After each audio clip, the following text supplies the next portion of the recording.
Hello everyone. Today I'd like to cook a dish that was ever present in my childhood meals, but is another dish that I absolutely detested as a child, but today, as an adult, I have grown to love. This dish is called kire kadil, or is it called kire masil? You see, my mother would refer to this dish as kire kadil. So that was the only name that I knew for this particular dish. And let me just elaborate a little bit more what exactly the word kire means. Kire in Tamil, which is my mother tongue, means any leafy greens. So any leafy greens in Tamil means it's a sort or a type of kire. And kire kadir was a dish with which was made predominantly with leafy greens that were made into a mush. And as a child, that green mush was totally unappetizing to me. But today, I don't know what it is, but I've grown to absolutely love this dish, which my mother called kire kadir. So after coming across many recipes which referred to this very same dish that my mom used to make as kire masil, I've come to the conclusion that basically kire masil and kire kadil, they're both about the same thing. Both of them, it's all about mashing the green vegetables into like a thick soup or a thick like a broth or something like that. And there are two varieties. One with the addition of some lentils, different kinds of lentils can be used, and the other, which is just green leafy, um, mushy vegetable dish. So there are two varieties, and these are the two varieties that I grew up eating as well. So if you're not from Asia or South Asia or Indian like me, a Malaysian Indian like me, and you're wondering what mashing green leafy vegetables would be like, well, think cream spinach or mushy peas. It's something like that. And instead of adding cream, here we would add coconut cream. So it's about the same thing, a mushy dish which is really delicious and wholesome. To make this dish, usually different types of spinach or different types of amaranth would be used. Um, Let me show you what I'm going to use today. So, guys, welcome to the world of amaranth. These are different types of amaranth. I don't have every single type right here because there are many to speak of, but these are the few that I managed to get at the market today. And also, some of them have been confusing me for the longest time. So, what I'm going to do is explain to you the very distinct ones, like what I have over here, which is a tricolor amaranth, and you can see that the leaves have different colors. So, if you want to have a good, better look, I will just do it up close. This is how a tricolor amaranth looks like, and it's got three colors. And then there's this one, which is so beautiful. It's a red amaranth.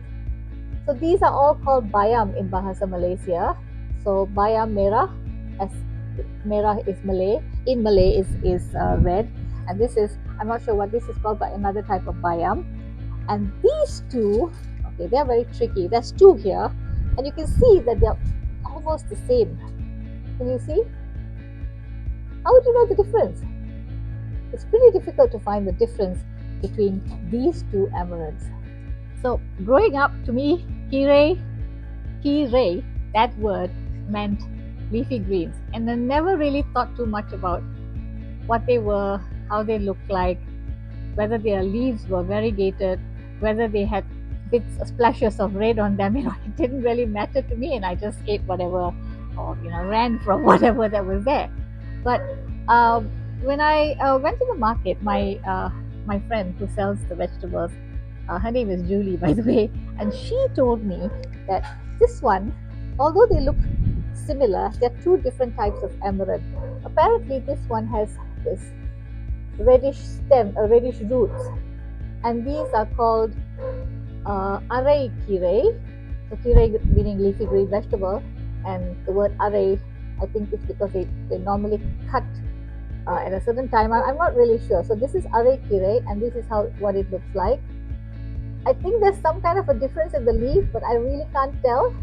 And this one, which has the stems in green, and this is called sirukire. So, and it has these little flowers as well.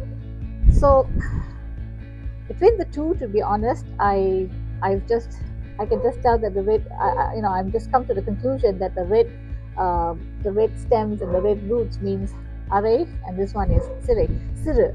So I don't really know the exact difference, but I'm beginning. I figure that as long as we incorporate these leafy greens into our diets, that's good enough. We don't have, and we do know the ones that look distinctly different. But like these, so what if you don't know the difference, right? As long as you know that it's healthy and you incorporate it into your meals. So I have some in my garden, and these are what I usually refer to as long-leafed amaranth. I think I've done two videos on these, and these long-leaf amaranth. This could be arakire or sirukire. I'm just not sure, but well, this is one kind. And then over here, I have this, which is supposed to be round-leafed amaranth. So this could be one of them as well. And by the way, guys, look at this. Doesn't that look like a trellis to you? So I guess this type of amaranth does produce a trellis. I'm just going to let it grow. And then I have this one over here that, can you see there's one here, one little one here? This must be a round amaranth. And this one that has grown quite big. This is also a round amaranth. So as you know, this is what has happened to the seeds that pop out and they spread all over the place. So this has popped out and it has gone into this pot. So amaranth seeds pop and spread all over the place. And then I've come across this other kire called mulle kire and tandu kire. So after doing a little bit of research on that, some articles say that mulle kire is the seedlings, the little ones that just grow about this much, and they can refer to all these different types. And tandu kire, and tandu meaning the stalk, is basically a leafy green that has grown to a taller plant, and the stem gets thick. So that stem, that particular type of leafy green that has grown and that stem is thick, is called tandu kire. Although most of the time it's the leaves that are used, the stems can be used as well. Like stems like these, they're quite small and they won't be too fibrous, so they can be eaten. And the thicker stems, well, I know that my mom would never really throw out much of the stems. She would actually she would not waste anything. So she would actually take the thicker ones, the thicker stems, and she would shave off or peel off the thick fiber around each stem, and then the part inside would be quite tender, and she would chop that up and cook. Sometimes she would even use the leaf for one dish, and then she would cook the stems in another dish.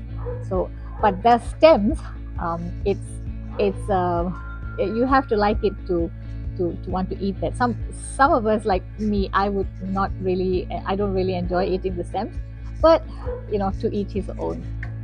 Do you know, in some parts of the US, apparently these amaranth plants are considered weeds, and it's only in recent times that they have discovered that these so-called weeds are actually edible and are actually eaten in Asia and in African countries and so on. Apparently this one here, the one with the red stems, it's called red root pigweed. So well, these weeds have been part of our culture for the longest time. So the nutritional benefits of amaranth are many indeed. It's high in iron, it's high in calcium, it has lots of vitamin A, vitamin C, it has magnesium, phosphorus, folate, potassium. So we should, if we can, incorporate these amaranth leaves as much as we can into our diets. There seems to be so much to say about this vegetable that I think I will share another tiny bit of information with regards to the amaranth, and then maybe wrap up this video and continue with the cooking of the kire kadil in my next video. So the information that I have gathered, the other bit of information would be the fact that although a lot of vegetables do have oxalate levels in them, amaranth seems to have rather high levels of oxalate, and oxalate, if you take too much of it and you are prone to kidney stones and so on, it would be a vegetable that you could reduce in your diet. Although this is not a problem at all for most people, but if you are prone to kidney stones or rather calcium oxalate kidney stones, then you could try reducing amaranth, because amaranth with the high levels of oxalate in it, that oxalate could bind with the calcium in your body, and which would in turn result in calcium oxalate kidney stones. So that is what I've read. And another bit of information is that if possible, or in most cases, please do cook your amaranth and reduce using amaranth leaves in your salads, because amaranth is a lot better cooked, because that would also sort of reduce the oxalate levels in your food. So everyone, thank you for listening to me today. I know it's been a whole lot of me talking today, and there was no cooking and there was no real film or a video of me doing anything, basically just relaying information. So if you did find me interesting and you did find what I had to say useful, do join me in my next video in the future. Thank you so much for joining me today. Here's Shakila Shanmugam signing off. Bye guys.